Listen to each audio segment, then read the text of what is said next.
We continue to follow a developing story in West Phoenix, where we have hit the 48-hour mark on a search for a missing warehouse employee. Good evening and thanks so much for joining us. For 12 News, I'm Kariva Devine. I'm Mark Curtis. On Wednesday night, you may remember that microburst hit the area, causing the entire north side of the roof to collapse.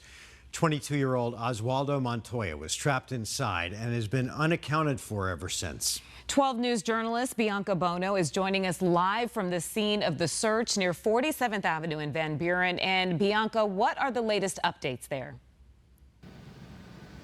Guys, at this late hour, still no sign of Montoya, but crews have not stopped searching. In fact, it is incredibly active here right now. Take a look. In the past hour or so, we saw even more equipment pull up to this warehouse to aid in this effort.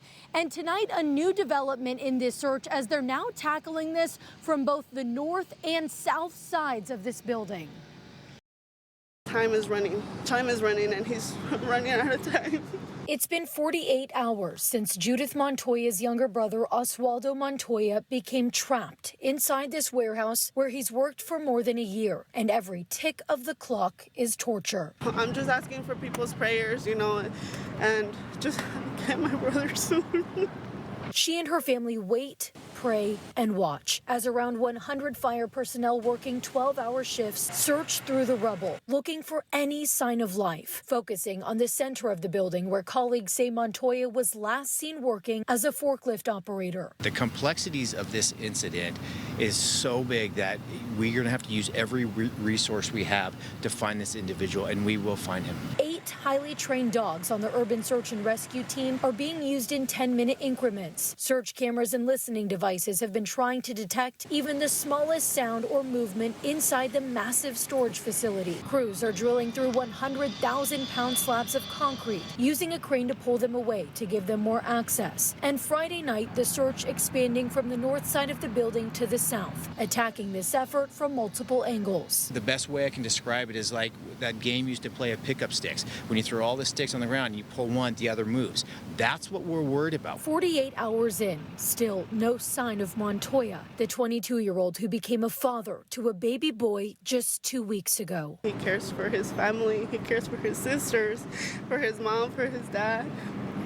Just like we care for him and we're here for him, just waiting for him, and we want him here. Fire officials say they won't stop searching until they find him. We've seen in situations like this where people have survived 2, 3, 4 days. That's why we are still in that rescue operation phase. And right now we're looking at crews likely using a water saw. Officials told us that was a huge part of this effort here, essentially taking apart those concrete slabs and moving them out of the way so they can access the building. But these crews are continuing to work with caution. As you heard there, one of the biggest concerns in this search is the possibility for a secondary collapse. They say any vibration could lead to this fragile structure collapsing even more. But despite that concern, we have seen so much activity here even after dark, and we're told this will continue 24/7 until he's found. We're live in Phoenix tonight. Bianca Bono, 12 News. All right, Bianca, hoping for a miracle there, hopefully by tomorrow morning. Thank you so much. Turning now to our weather, with parts of Arizona seeing monsoon storms tonight. All right, let's check in with meteorologist Lindsay Riley with your weather impact forecast. Linz, any storm activity out there? We just have a little bit of isolated activity, but nothing severe. It's all winding down. Tomorrow we will see much fewer storms on the radar. Here's the latest. Western Arizona, nice clear skies there. You see a little bit of green across northeastern Arizona and then out toward the Safford area. Clouds are going to disperse, and tomorrow morning we start off dry and sunny.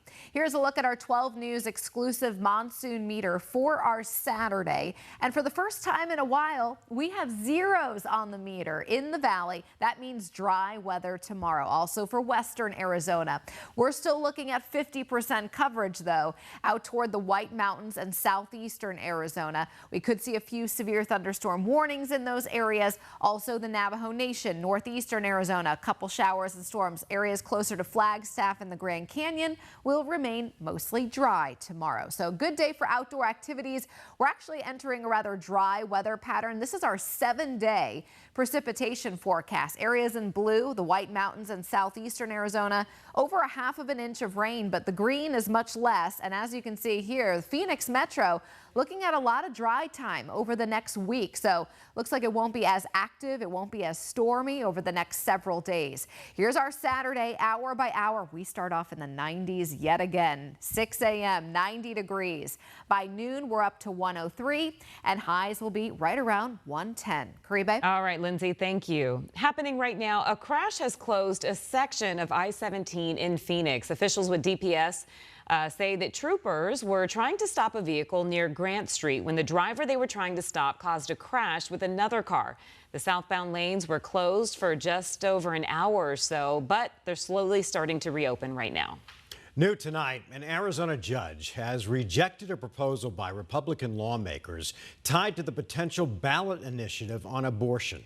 GOP lawmakers wanted to use the term unborn human being when referring to a fetus. If the measure is approved to be on the ballot in November, that wording would have been on a pamphlet that goes out to Arizona voters ahead of the election. A Maricopa County judge said the wording is, quote, packed with emotion and partisan meaning, going on to call for more neutral language. The ballot measure aims to expand abortion access from 15 weeks to 24 weeks, while also allowing exemptions to save a woman's life or to protect her health. New tonight, Arizona's entire congressional delegation is demanding answers about why a veteran who died had to wait more than 10 minutes for medical attention just last year, all despite him being just feet away from the Phoenix VA hospital. Lawmakers on both sides of the aisle want those answers from the VA secretary. Tonight, 12 News journalist Jonathan McCall has the latest on a series of troubling issues at the Phoenix VA hospital. Tonight, a new report from the VA Office of Inspector General is raising red flags about procedures and protocols at the Phoenix VA hospital. The report looking into an incident of a man who died just days after passing out in the parking lot of the hospital after an appointment. Investigators say they found the man had to wait more than 10 minutes for help, despite being just feet away from basic care.